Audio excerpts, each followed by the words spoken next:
Recording in progress. Hello, everyone. My name is Emily Rodriguez. I'm Senior Fellow with the Dana Foundation Career Network in Neuroscience and Society. Welcome to the Careers in Science Communications and Science Writing event. This will give us the opportunity to speak with several neuroscientists involved in science communication as part of their career. I want to thank the Dana Foundation for supporting the Career Network, as well as directing you to our website, neuroxcareers.org. If you're interested in further engaging in neuroscience and society work, that's a good place if you want to look into existing fields and the kind of work that exists out there. Without further ado, I'm going to introduce our panelists, starting with Jared Boyce. Jared Boyce is an M3G0 at the Medical Scientist Training Program at the University of Wisconsin School of Medicine and Public Health. He was born into a Trinidadian immigrants and spent part of his early childhood in Brooklyn before moving to Long Island, where he graduated from high school. He attended Dartmouth College, where he studied neuroscience and minored in the Anthropology of Global Health. At Dartmouth, he was a violinist for the Dartmouth Chamber Orchestra, Undergraduate Advisor for first-year students, served as Vice President of Chimera Senior Society, and was an EE Just STEM scholar. After graduating from Dartmouth, he worked in several research labs at Weill Cornell, Mount Sinai, and Columbia's Zuckerman Institute. Simultaneously, he served as co-chair of Children's of Bellevue's Associate Board of Directors for several years. He pursued his SCM in medical sciences from the Alpert Medical School at Brown University before matriculating into the MSTP at the University of Wisconsin, where he is today. Outside of classes in the clinic, he enjoys rock climbing, reading, exploring museums. Received a call. Rummaging through secondhand bookstores to collect old science, medicine, and psychology books, watching anime, and writing. He also advocates for the rights of children, refugees and asylum seekers, and historically marginalized populations through the American Medical Association, the American Academy of Pediatrics, the American Academy of Child and Adolescent Psychiatry, and the Wisconsin Medical Society. Dr. Aaron Harris, PhD, is a research scientist in Dr. Deborah Bangasser's lab at Georgia State University. Dr. Harris earned her PhD in 2017 from the University of Virginia in the lab of Dr. Emily Rissman. She continued her research as a postdoctoral scientist in the lab of Dr. Olivia O'Leary at the University College Cork in Ireland and at the National Institute of Environmental Health Sciences with Dr. Serena Dudek. Dr. Harris's research interests include early life stress, sex differences, social behavior, adolescence, and mental health. She works on several projects and collaborations in the lab, understanding the impact of early life adversity on cognition and motivated behavior in male and female rats, the effect of sex chromosome complements on social play, reward, and cognition, and evaluating the impact of ovarian hormone loss in a transgenic rat model of Alzheimer's disease.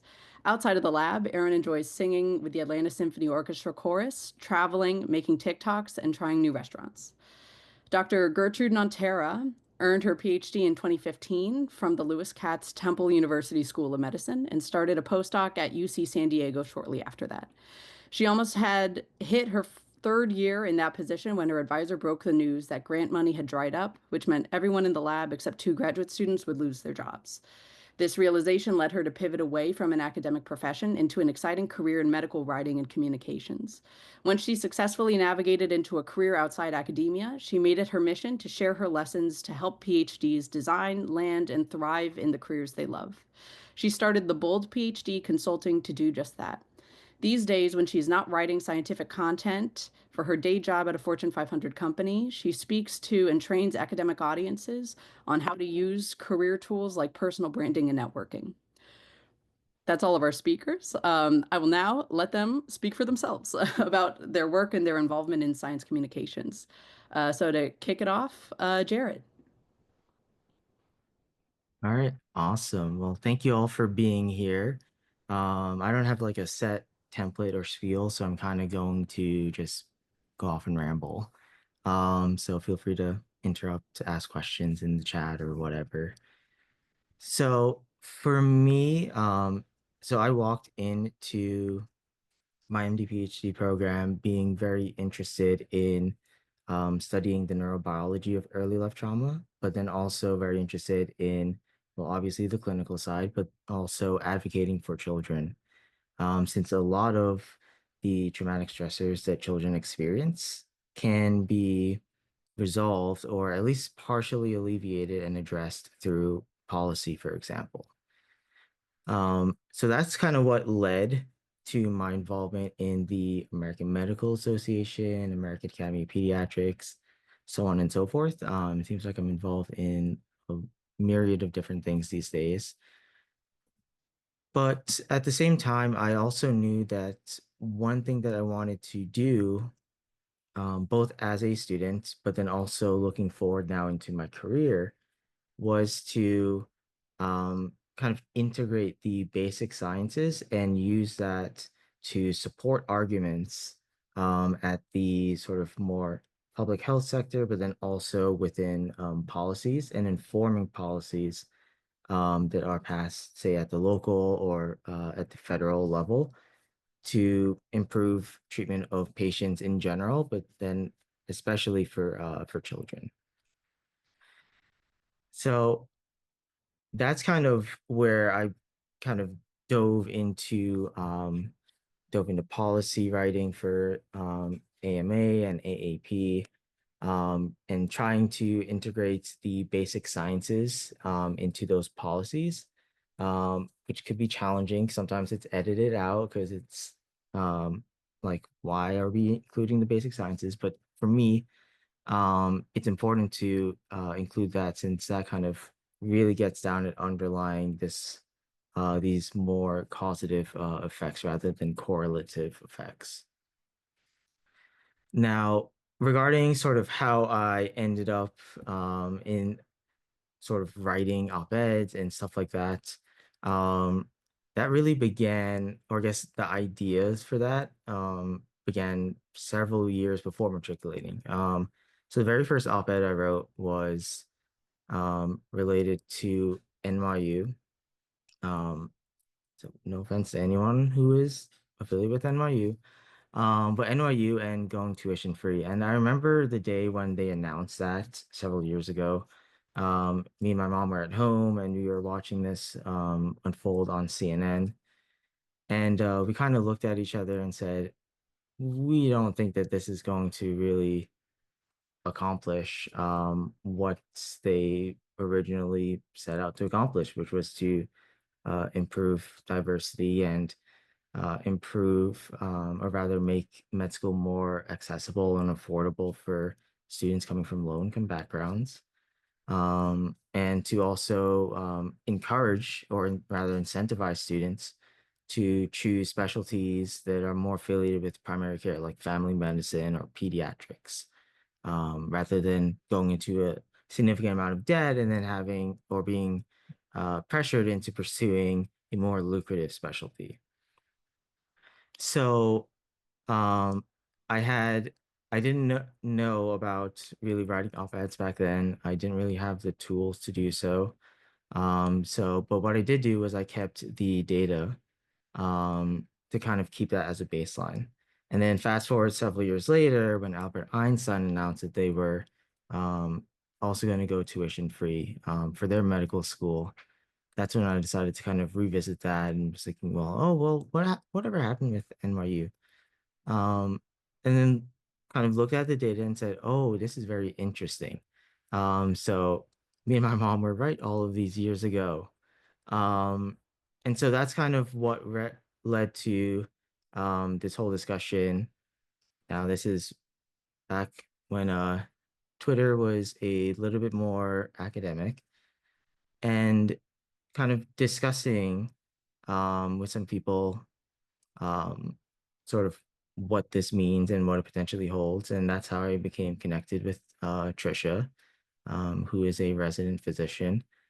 And sort of we said, you know what, this is a good idea. Let's write about it. So we went through, analyzed all the data, and wrote this up in a weekend and submitted it that Monday to Stat News and ultimately got it published in Stat News.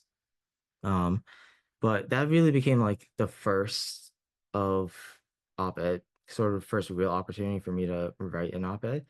And then from that, I've kind of thought about writing and then also, um, well, thought about writing really as a means to say, well, how do I get ideas out that I think could really inform the general public?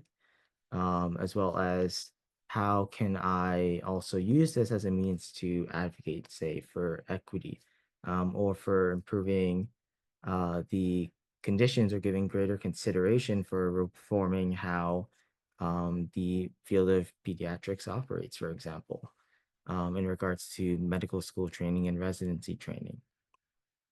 So that is kind of where, so I'll leave off for there rather than kind of continue on to rant, but I'm happy to use that as kind of a launching point, at least for sort of my journey into kind of communicating science and research, which for me, it just happened to be through op-eds that ended up being the best way to kind of take these broad concepts and kind of break it down. Cool. Thank you so much, Jared. Um, let's move forward with Dr. Harris. Hi, everybody. So my name is Erin Harris, and I am actually not a professional science communicator. I am a research scientist in an academic lab.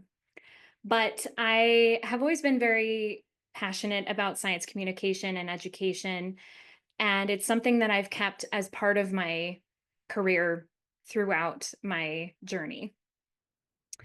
So my job is similar to a staff scientist role at the NIH, essentially a long-term research role, kind of like a super postdoc.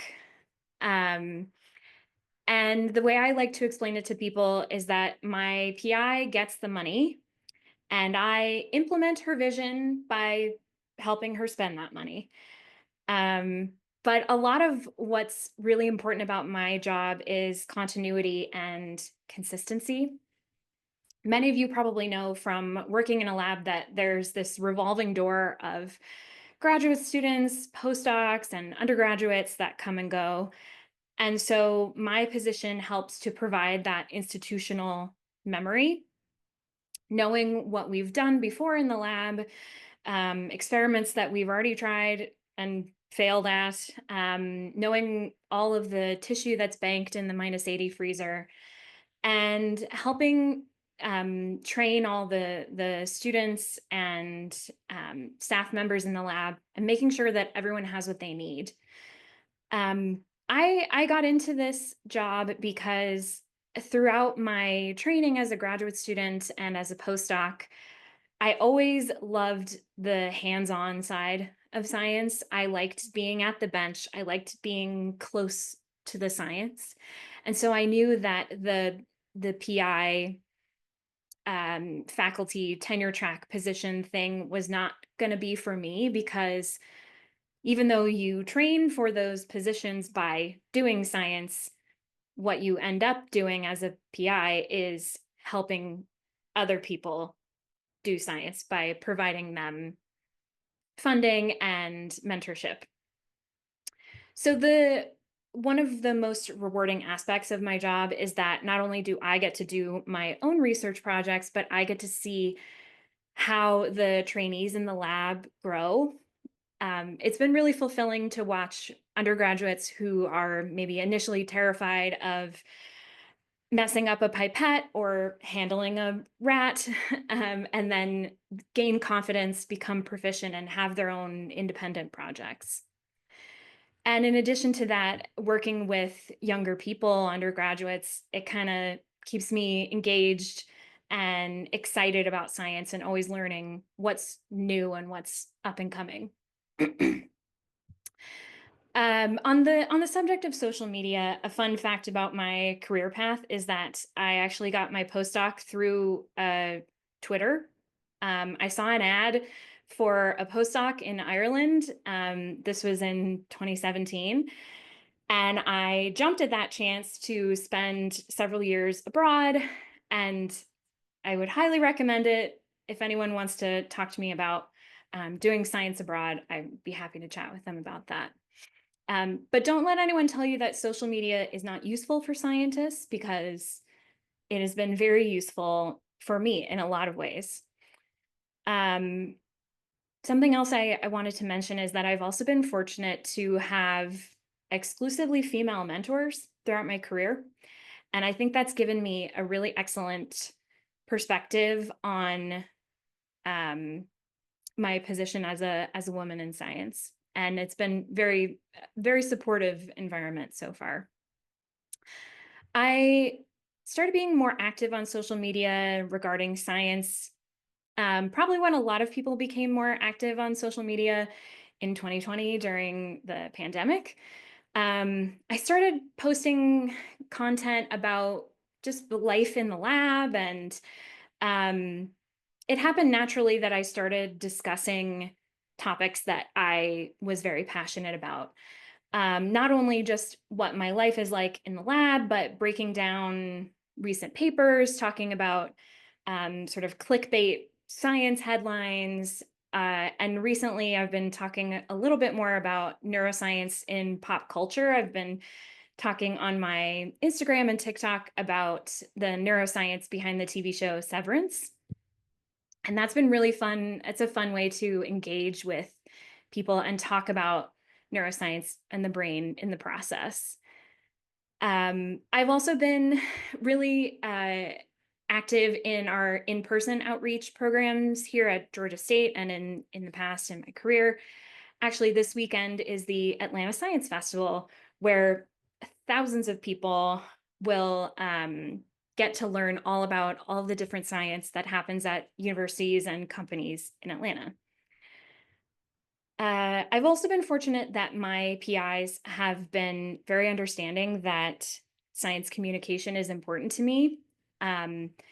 So while it isn't my full-time job, I fit it in where I can. Sometimes the lab is hectic and I step back from content, but other times when I have more bandwidth, I can really dive in and make some fun content. But another part of science education and outreach is that you don't have to do everything all at once.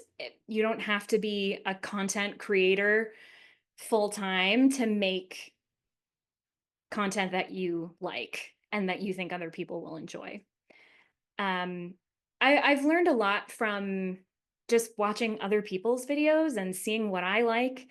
And I think the most important lesson I've learned myself is that I'm not going to enjoy making videos or talking to people about it if I'm not very passionate about it myself.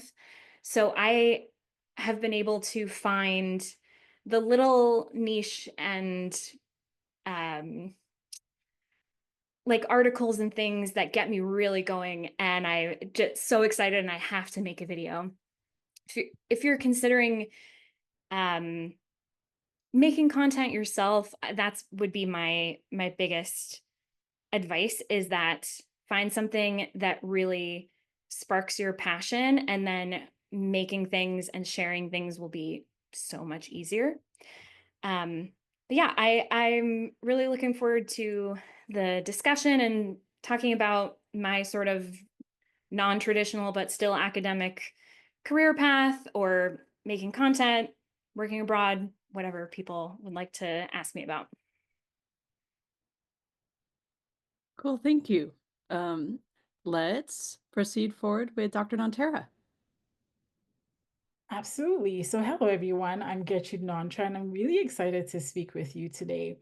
So, basically stumbled into my full-time career as a medical writer, a science writer, and this happened about 7 years ago. So I'm going to speak from the perspective of somebody that hasn't worked in academia for the last 7 years. And for those of you that are interested in careers outside of academia, give you some hope that there is a lot of life and there's a lot of interesting research that goes on outside of academia.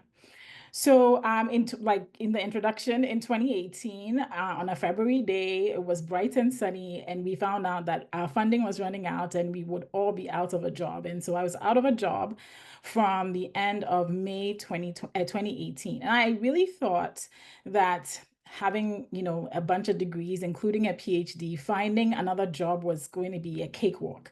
I applied for assistant professor positions. I even applied for second postdocs, and nothing was happening for me. Now, before this had happened, I live in San Diego, California, and one of the things that is true about California is a postdoc salary does not cut it.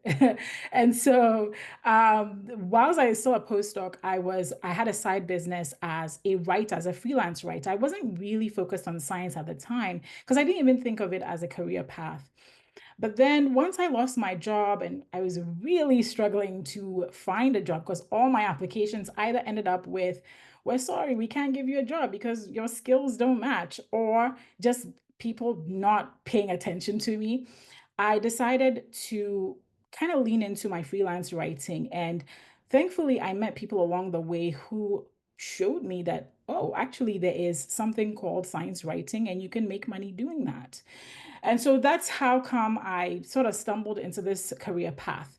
All my degrees are in the biological and health sciences. And so making that move to writing educational health content, educational scientific content.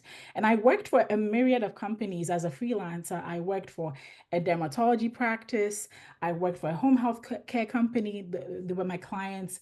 There was a health technology company I worked for as a freelance writer. And I did that for almost 2 years. Trust me, sometimes when I think back to that time, like I cannot believe I could not find a job, a full-time job. Of course, I had my freelance writing for almost 2 years. However, coming towards the end of 2019, I got the opportunity to be an adjunct professor. And then a year of doing that after a year of doing that in 2021, I finally landed my full-time role with a marketing agency. And this marketing agency worked primarily with life and health science companies.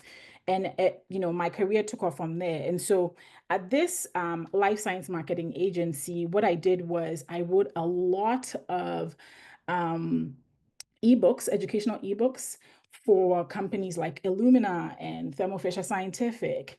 And then I moved on to Thermo Fisher Scientific in 2022, and that's where I work now. But I don't want to focus too much on myself. I really appreciate that we're talking about how we got into the careers we're in, but I present on scientific communications careers a lot. And usually I will make a presentation, right, on what you can do. So I just want to give you some idea of the possibilities that are available to you as somebody with a scientific background, what you could do if you're really thinking about scientific communications as a career. Now, writing is just one portion of it. Writing is just one portion of it. And so I'm going to share my slide really quickly.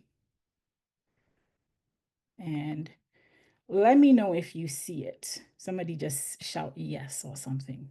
Yes. Okay, great. So when it comes to scientific communications, there are various ways you could go. You could be like me.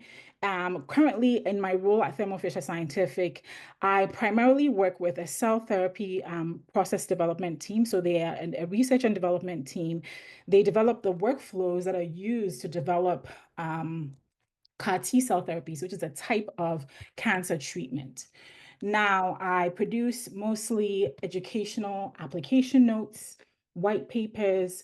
I write blog posts. I've even worked on video content, and all with the goal of not just educating, but also helping people see our solutions as solutions that could help them with manufacturing cell therapies. So that's what I do. And so my role falls under a technical writer role, right? A technical writer role. But you could go into what's known as a regulatory writer role. And regulatory writing has a lot to do with the clinical trial process and them going through the approval process, right? So when you have a drug, usually it's discovered in an academic lab. And then once it's, goes through several phases, several years of study, and we identify that it is a potential or a good therapeutic target, the drug targets something that could be therapeutic. It goes through the clinical trial process. Well, regulatory medical writers work on the documents that need to be submitted to the FDA in order for that drug to go through that clinical trial process.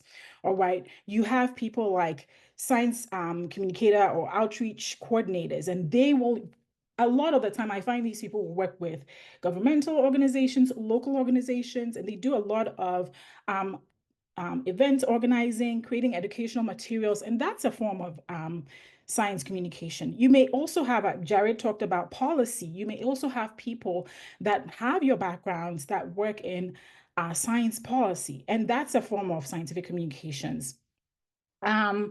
Publications is a whole industry where these are people that work at the journals that you read. They work on the textbooks that are out there. You can have people that do science journalism, and I find a lot of the folks at Stat News tend to fall under that category. So hopefully this little graphic of mine is communicating to you that there are several paths that you could go on in this space. And so I'm talking about writing and everybody's talking about something different, but there are different niche roles that you could get into. And I encourage you to just keep your eyes open for those opportunities. All right. And when it comes to, sometimes people kind of are nervous about maybe finding out how their skills from academia translate, right? And I always tell people, you have experience, right? I started out as a freelance writer, just writing educational pieces for different companies within my local area. And I made money that way until I was a full-time science writer with an agency and finally with a biotech company. But the fact that you have expertise in a particular disease pathophysiology, or you understand a molecular mechanism, or the pharmacology of something. These are all really good foundations.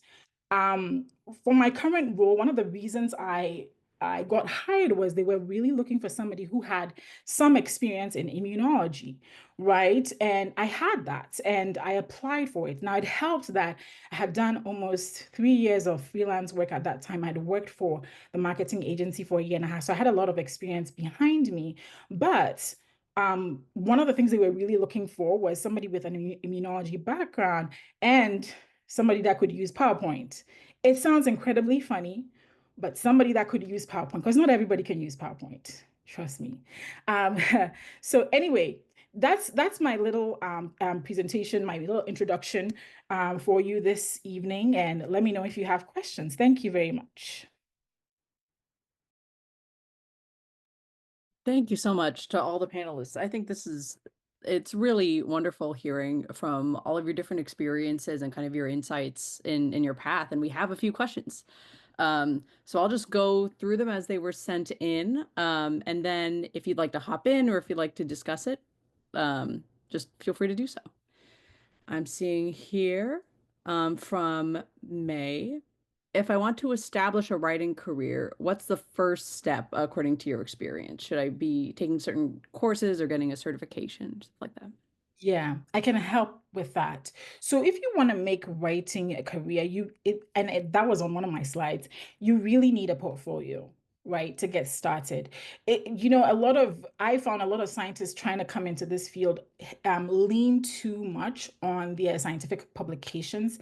Publications is a type of scientific communications, and you can get into that, but not every form of scientific communications is geared towards peer review articles, right? So you want to have a portfolio that sort of is broad. And so your papers could be in there, your academic papers could be in there, but I encourage you to maybe look at how you can create, you have expertise, right? So I think I'm sorry if I mispronounce your name. What's your expertise, right? So I'm just going to use an example.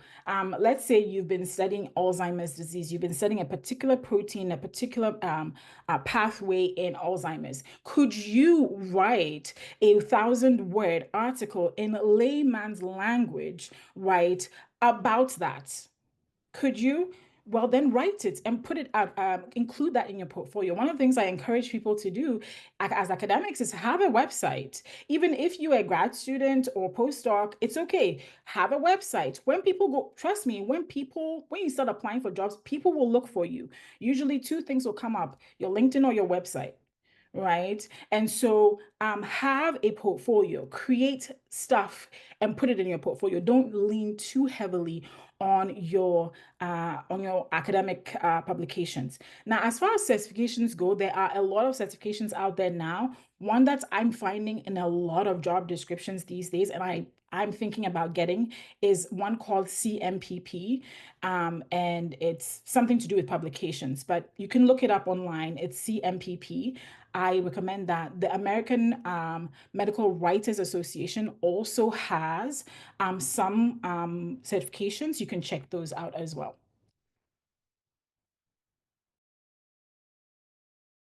Okay, I just dropped a link for that CMPP certification in the chat.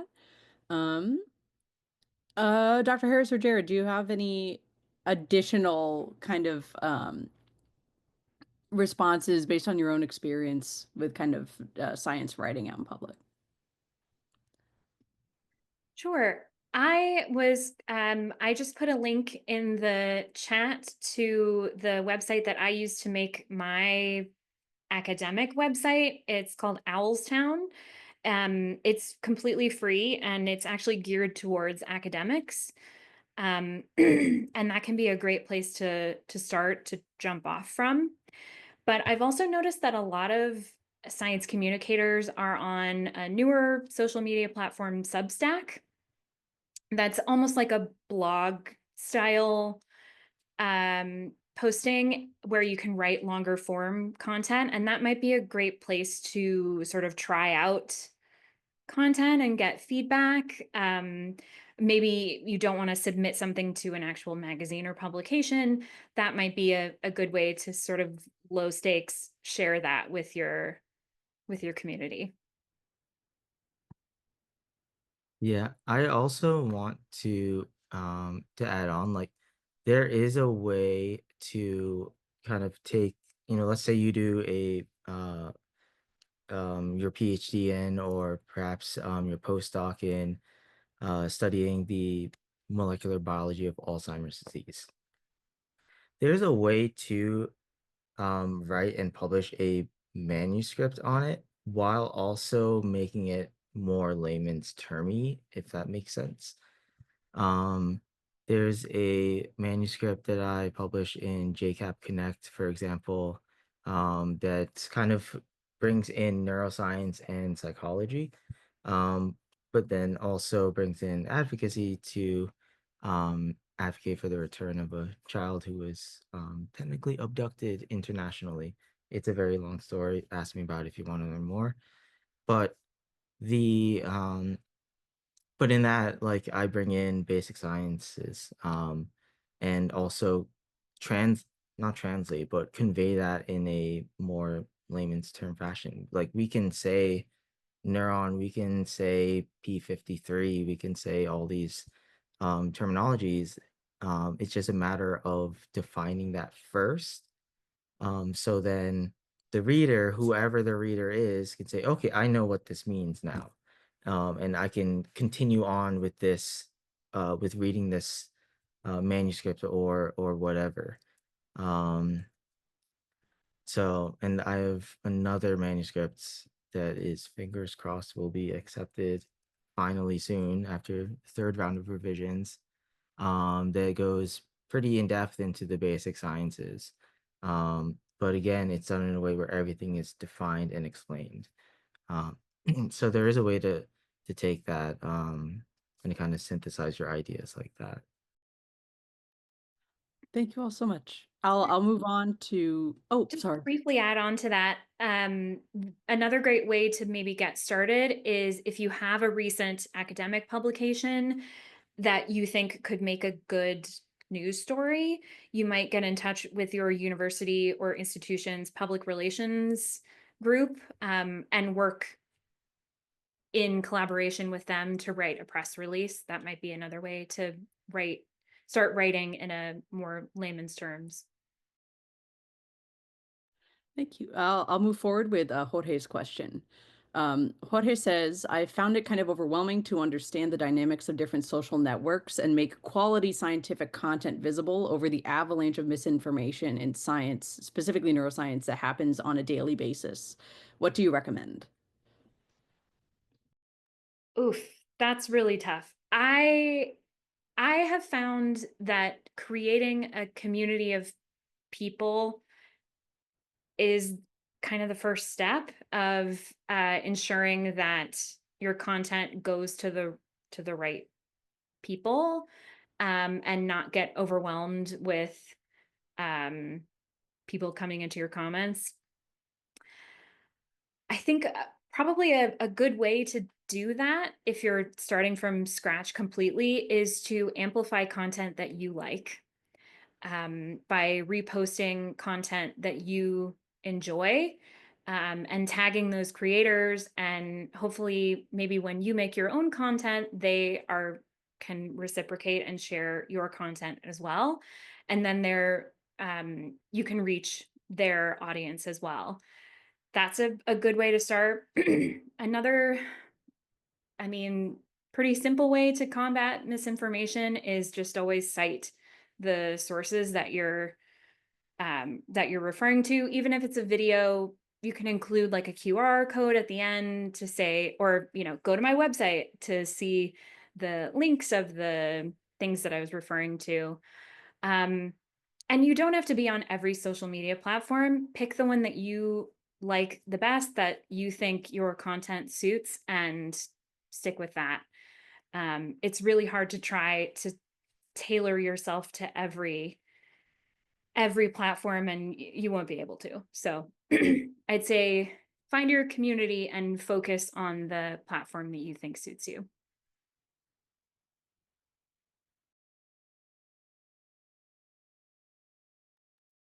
Yeah, I'll also second adding in citations. Follow people who are, so the rule of thumb that I take is, especially if if I see something I don't, or someone that I don't know, if I'm not familiar with their content, I'll actually just like quickly fact check them. And that doesn't mean that you like go into their comments and whatever and berate them or anything like that.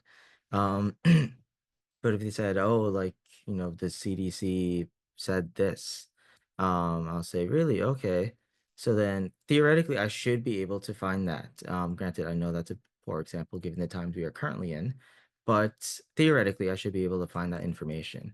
And it's like, okay, then like this is um, content that I can trust that is factual, as well as reshare that with my community as well. Um, and there's different ways to go about this. I'm dropping, hopefully this works. That is just like an Instagram post to a collaboration I did with the SUD scientist, substance use disorder scientist, on Instagram. And if you go all the way to the very end, there's like a ridiculously long list of citations.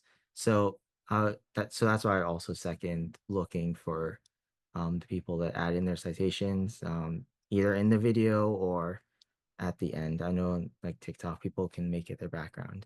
I'm still trying to figure out how to use TikTok. So Cool. Thank you both. If Dr. Nontera, do you have a response? I can move on to the next question. Cool. Let me see. Jasmine is interested in how you job search. If you're interested in this kind of work, on LinkedIn or any other platform, how would you approach that? I can take that. LinkedIn is my favorite platform. A lot of people look down on it, but it's been a really great platform for me. The key to finding a job in scientific communications is to just search for the roles, right? I gave you a little graphic of the different types of roles you could get into. A lot of these roles are posted to LinkedIn. As a matter of fact, the first role I got at the life science marketing agency, I found on LinkedIn. LinkedIn helped me get that job, right? But then more than just looking, right? More than just using the search bar.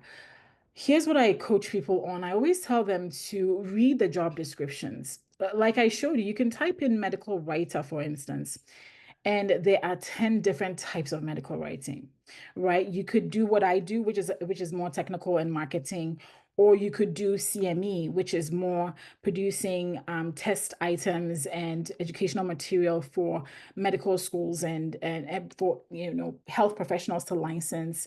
You could be doing regulatory writing. So the first thing is, when you type it in, don't resist the temptation to start applying immediately, and read the job description and see what kind of role it is, right? And then you think about how your skills so far in your educational and occupational journey have prepared you for that. The mistake I was making, one of the things I didn't mention, the mistake I was making when I was applying for jobs for almost 2 years and and not learning anything was I was using, I was very, my CV was very, or my resume was very academic focused.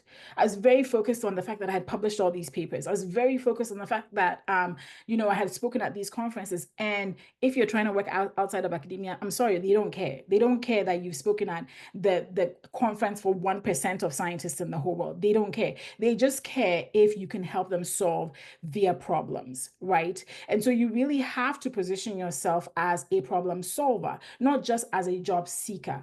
How do your skills, how does your training, all the expertise you have, yes, you are a bona fide bookworm, but how does that help you solve their problem? Right. And that was the mistake I was making. I realized it later, but that was a mistake I was making. So focused on my academic accomplishments that I wasn't seeing that these people are looking for somebody, not, and this is not about diluting science, by the way. The science I write is very accurate, right? But they're looking for somebody that can write a particular document that they want. And you have shown them nothing on your resume that says that you can do this. Another problem with especially academics is that we assume that people should deduce from our resumes that we're smart. Nobody has time for that.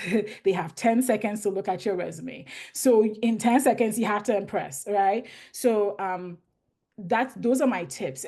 Like, you can start searching on a place like LinkedIn. Make sure you read the job descriptions and you know what job you're applying for. Then tailor your resume for that job, positioning yourself as a problem solver rather than just a job seeker, right? And never, ever, ever assume that people understand what your PhD means, because I can assure you even if they do, they don't care. All right. That's what I have for you. Thank you. If Jared or Dr. Harris want to jump in, I can also move on to the next item. I would like to endorse the problem solver versus job seeker mentality.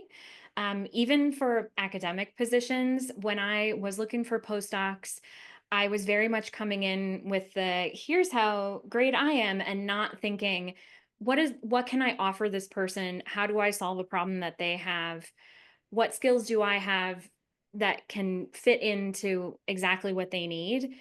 And that was some kind of hard to hear feedback that I got on a postdoc interview that just changed my whole way of thinking.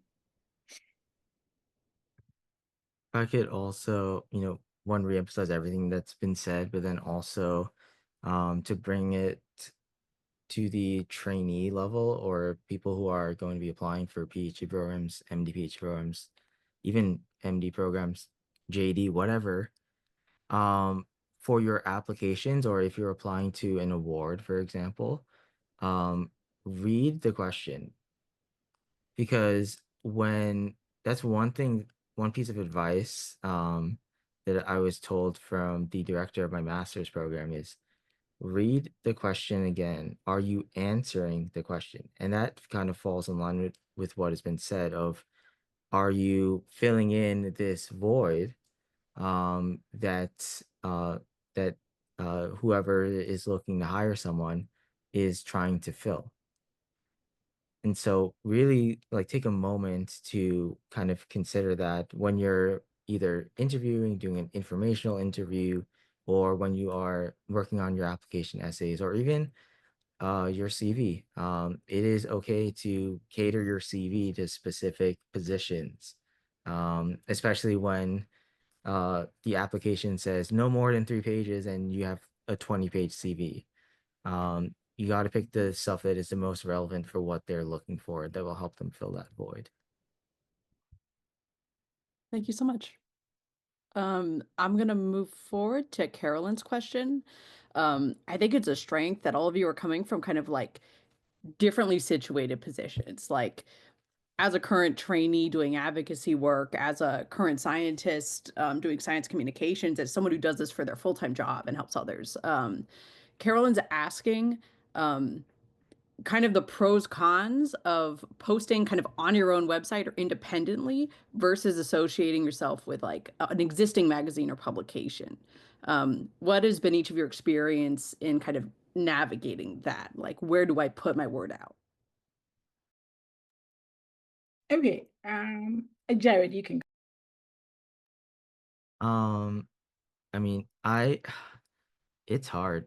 It is hard to publish, especially these days. I'm trying to publish an op-ed right now, and even sometimes the response is not even, oh, we're passing because we don't like it, or it's not well written or anything like that. It's not the content, it's not the merit. It's just, oh, I'm so overwhelmed with trying to read others that I'm just gonna skip over yours.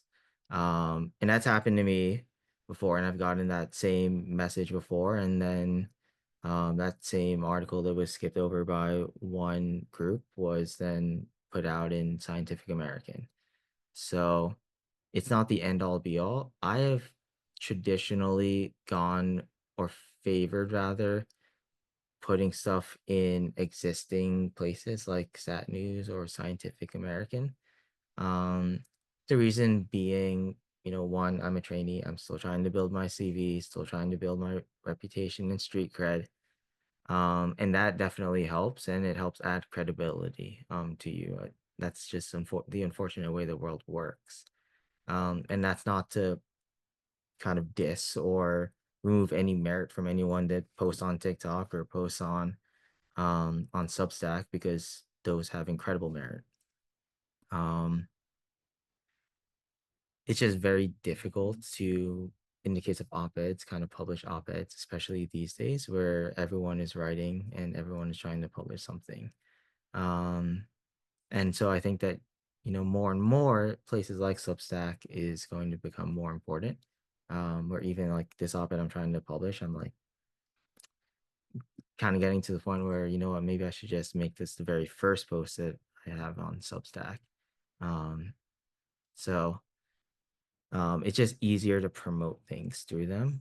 But if you build a big enough following, then you're kind of able to do that independent regardless, and then you don't need to be as dependent upon putting it somewhere. So the other piece of advice I'll also offer is partnering with people. All of my op-eds, not the manuscript I put in JCAP Connect, but all of my op-eds have had at least one other person on them. And tip, I think, yeah, actually, yeah, for all of the three op-eds I've published, they are all physicians or physician scientists, period. Which for trainees, that is another just unfortunate way that the system works. And I've seen this in many different forms. If a trainee says we're not really taken seriously, no matter how many citations we have. But then as soon as we add someone with an MD or a PhD, now all of a sudden this is like the writing of the gods. So that's why I try to seek out co-writers that have these terminal degrees as well. Plus, they also offer amazing guidance and advice and expertise. It's not just using them. I want to clarify that. But it's also that guidance and expertise.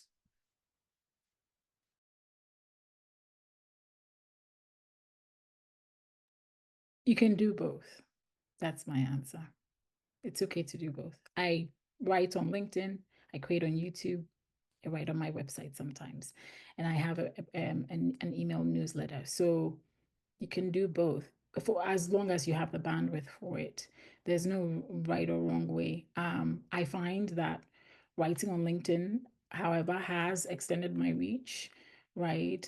Creating on YouTube has extended my reach. I don't necessarily do scientific communications on those channels. I talk more about careers, but It's extending my reach. So you can use that, and then you can create a website, your personal website, as a home base for everything. Because you can also cannot put all your eggs in one basket. Platforms can just look at what almost happened to TikTok, right? So have a place where you create your own stuff and have a home base so that you are not caught up in, maybe government or maybe even the platform itself deciding to shut down.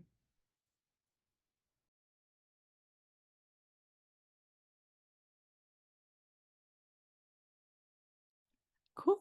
We can move on to the next question if you'd like.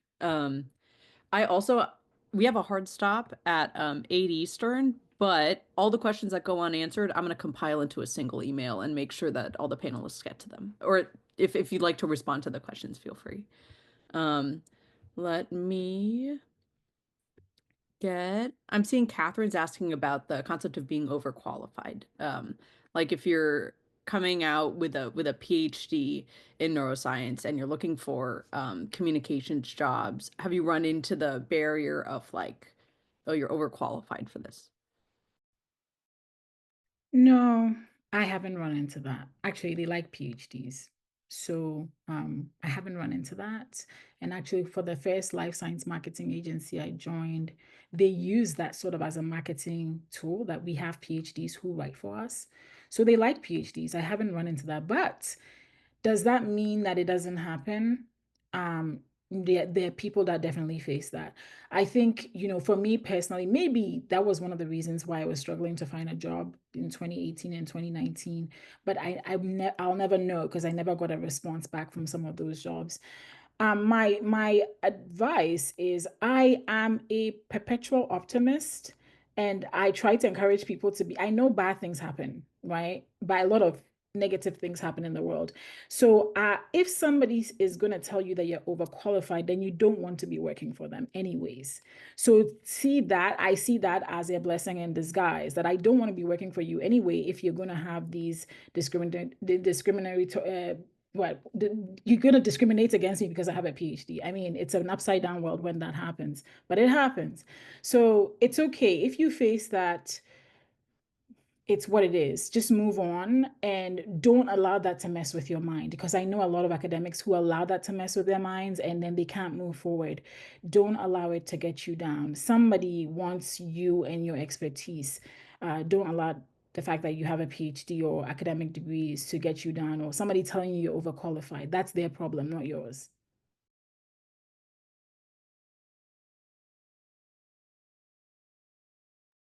Cool. Sounds good. I think we may have time for one more brief question. Let me see. Marcel is asking about international science communication opportunities, specifically if you're bilingual. Do any of you have experience in kind of seeking out those kinds of opportunities?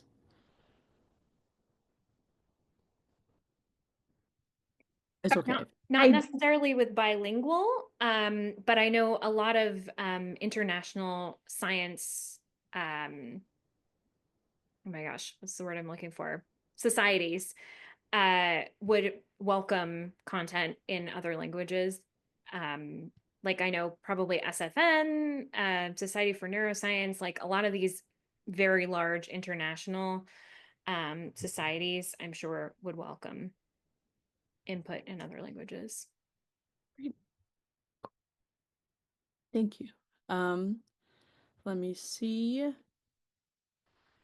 I'm seeing Jana has, I think, a circumstance that they're currently trying to deal with that I'll just go through very quickly to see if it's something that you find engaging. It says, my science writing experience has been in preparing regulatory documents for phase 3 and 4 clinical trials.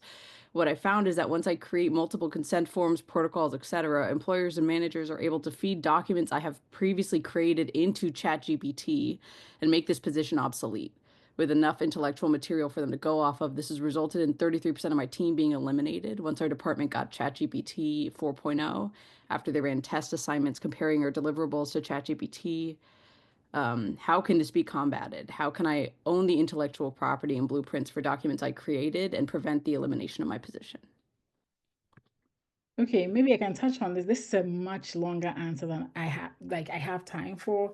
It's a much longer answer, but the only thing I'm gonna say is that you can't necessarily stop what a company is gonna do because you were working for them at the time when they took this. And it's unfortunate that you were exploited that way. So I'm very, very sorry that that happened to you. Unfortunately, unless you want to go the legal route, which is really expensive, there may not be much you can do. However, this is why I began to talk recently more about building a resilient career, regardless of technological changes or governmental changes, right? Don't ever, please, and I'm not trying to wag my fingers at you, but don't ever put your career security in any institution, ever. This is why I'm a big fan of build your own personal brand, network with people, create your website, be create, even if you don't make money from it, like create something, because there's somebody who's going to see you for those skills and say, I want what you have.